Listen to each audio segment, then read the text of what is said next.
گلی گلی میں پھرایا گیا غریبوں کو، قدم قدم پہ رلایا گیا غریبوں کو، بچھا کے کانٹے چلایا گیا غریبوں کو، تماشبینوں میں لایا گیا غریبوں کو، سبب سمجھا گیا ہے ہمیں ستانے کو، مگر قبول مدینے ہمارے آنے کو، لٹا کے آئے ہیں زہرا کے ہم گھرانے کو، مگر قبول مدینے ہمارے آنے کو۔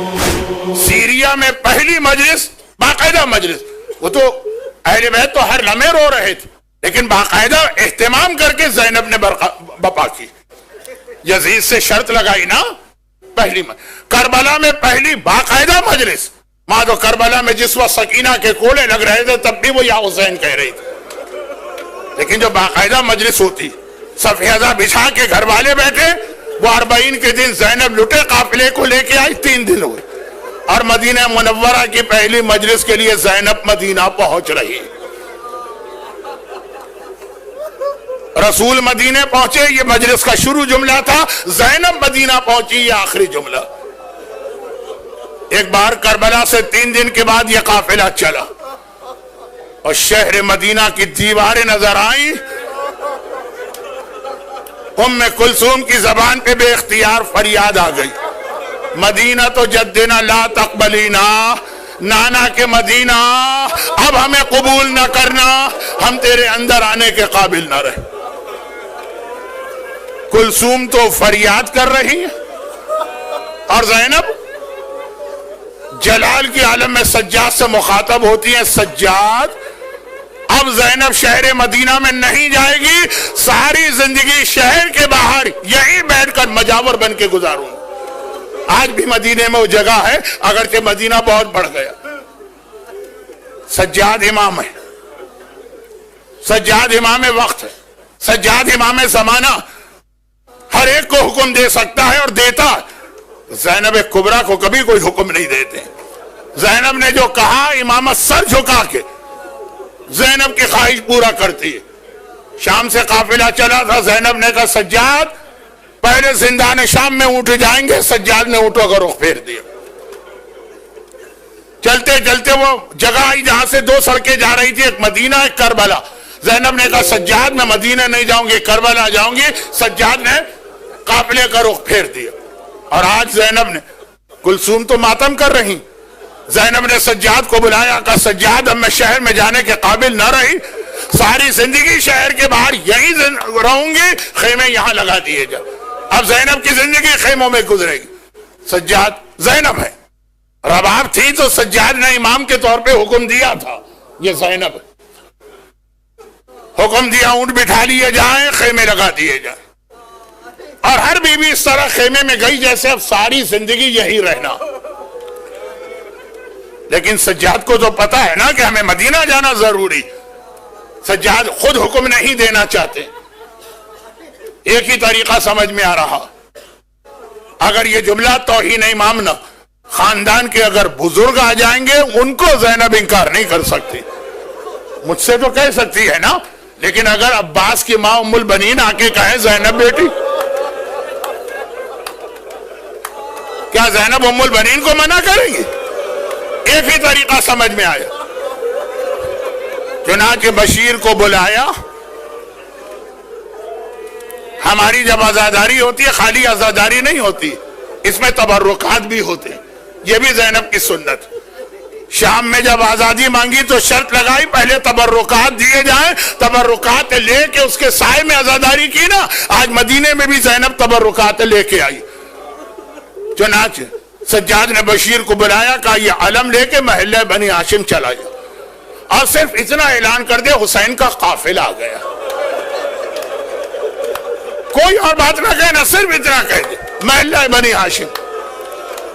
اب وہ علم لے کے چلا محلہ بنی ہاشم، شہر کے بالکل بیچ میں. وہاں تک جانے کے لیے پورے شہر کو کراس کرنا ہے، پرانے زمانے کے چھوٹے شہر. خود کہتا ہے میں علم لے کے جا رہا ہوں، اعلان کرتا جا رہا ہوں، مدینے والوں حسینی قافلہ آ گیا. ایک جگہ پہ کچھ نوجوان کھڑے باتیں کر رہے تھے، رک گئے، میرے اعلان کو سنا اور پھر ایک دوسرے سے کہنے لگے جلدی چلو، ہمارا دوست علی اکبر بھی واپس آ گیا. مجھے تو آقا نے منع کیا تھا کچھ نہیں کہنا. وہ نوجوان علی اکبر کی زیارت کو چلے، میں محلہ بنی ہاشم کے بیچ میں آ گیا. اور ایک بار میں نے محلہ بنی ہاشم کے درمیان علم اپنے ہاتھ میں لیا اور آواز دی، اے محلے کے رہنے والوں، حسینی قافلہ آ گیا. کہتا ہے جیسے یہ جملہ میں نے کہا، ایک حجرے کا دروازہ فوراً کھلا، ایک ننھی سی بچی پورے حجاب کے ساتھ، ایسا لگ رہا ہے وہ ہر وقت دروازے پر ہی بیٹھی رہتی. دروازے پہ آئی، میرا اعلان سنا، میں نے اپنا اعلان دہرایا. جیسے اس نے دوبارہ اعلان سنا، گھر کے اندر منہ کر کے کہنے لگی، چچا محمد حنفیہ ذرا جلدی سے مجھے لے چلے، میرا بابا آ گیا. میرا بابا آ گیا ہے. میں سمجھ گیا یہ حسین کی یتیمہ صغرا. میں تیسری مرتبہ اعلان کر رہا ہوں، مجھے لگا کوئی میرے گھٹنے کو پکڑ کے ہلا رہا. میں نے جھک کے دیکھا ایک بچہ کھڑا ہوا میرا گھٹنا ہلا رہا. میں نے کہا بیٹا کیا بات؟ کہا ایک بات تو بتا، میرے بابا کا علم تیرے ہاتھ میں کیسے آ گیا؟ میرا بابا ہے کہا کہ اس کا علم تیرے ہاتھ میں آ گیا. میں نے پوچھا بیٹا تم کون ہو؟ کہا میں عباس علمدار کا بیٹا ہوں، یہ علم لے کے میرا بابا گیا تھا. اب میں اس بچے کو کیا جواب دوں؟ میں نے کہا دیکھو تمہارے گھر والے جا رہے ہیں، ان کے ساتھ چلو. محمد حنفیہ پورے خاندان کو لے کے شہر مدینہ سے باہر نکلے. محمد حنفیہ حسن و حسین کے بعد تیسرے بھائی ہیں. ایک مرتبہ دور سے ہی خیمے نظر آئے، چیخ ماری، میرا آقا مارا گیا، میرا حسین مارا گیا. لوگوں نے کہا کیسے پتا چلا؟ کہا دیکھتے نہیں جتنے علم ہیں سب کالے رنگ کے نظر آ رہے ہیں. اب قافلے میں پہنچے، کہا بس اتنا بتا دو میری بہن زینب کہاں؟ لوگوں نے کہا وہ خیمہ زینب کا. وہ گئے اس خیمے میں، لیکن وہ خیمہ زینب کا تو نہیں نکلا. وہاں تو کوئی بہت ہی ضعیفہ خاتون بیٹھی تھی. گھبرا کے واپس آئے، کہا ضعیفہ معاف کر دیجئے، میں تو اپنی بہن زینب کا خیمہ سمجھ کے آیا تھا.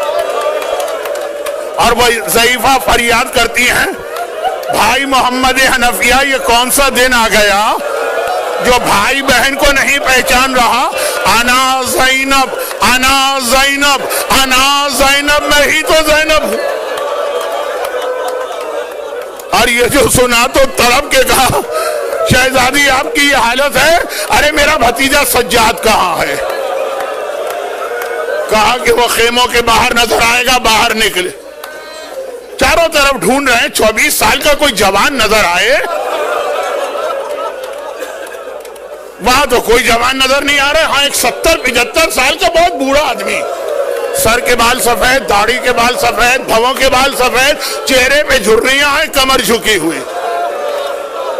آخر مجبوراً اسی کے پاس گئے. کہا کہ ہے مرد ضعیف، وہ محمد حنفیہ سے بھی بڑا، میں اپنے بھتیجے، جوان بھتیجے سجاد کو ڈھونڈ رہا ہوں، میرا بھتیجا کہاں؟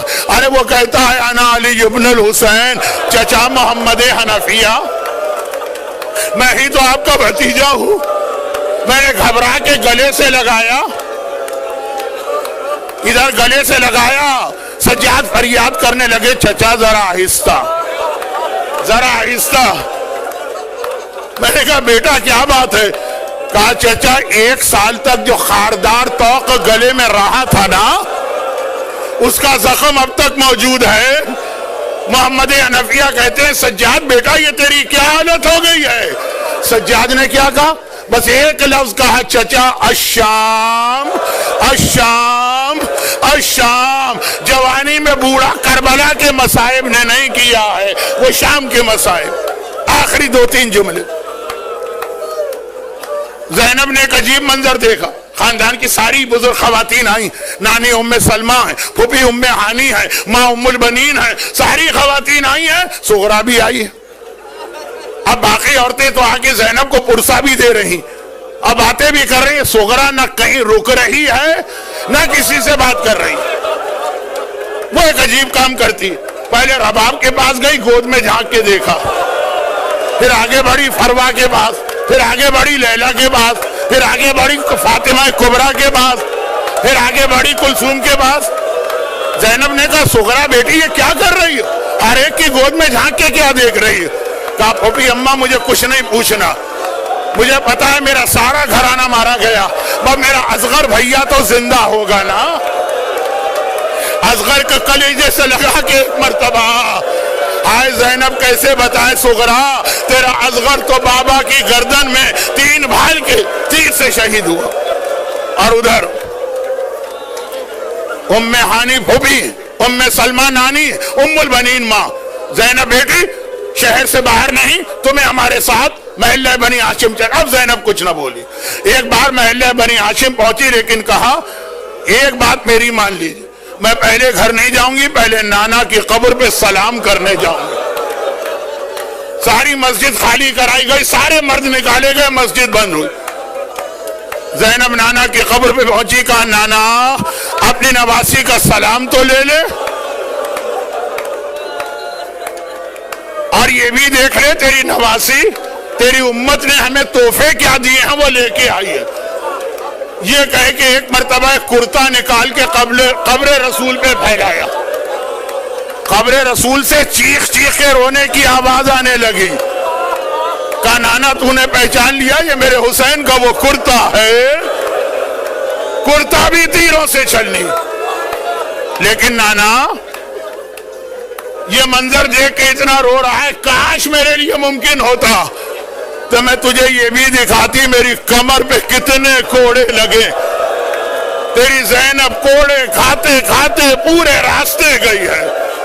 نانا کو سلام کیا، ماں کی قبر پہ پہنچی، اماں تجھے تو میں کیا بتاؤں، تو تو کربلا سے شام تک ہر مرتبہ میرے ساتھ تھی، اور پھر بھائی حسن کے گھر میں آئی، بھیا حسن میرا سلام لے، تیری بہن بڑی شرمندہ ہے، تیرے قاسم کو لے کے گئی تھی، بدن کے ٹکڑے ہوئے۔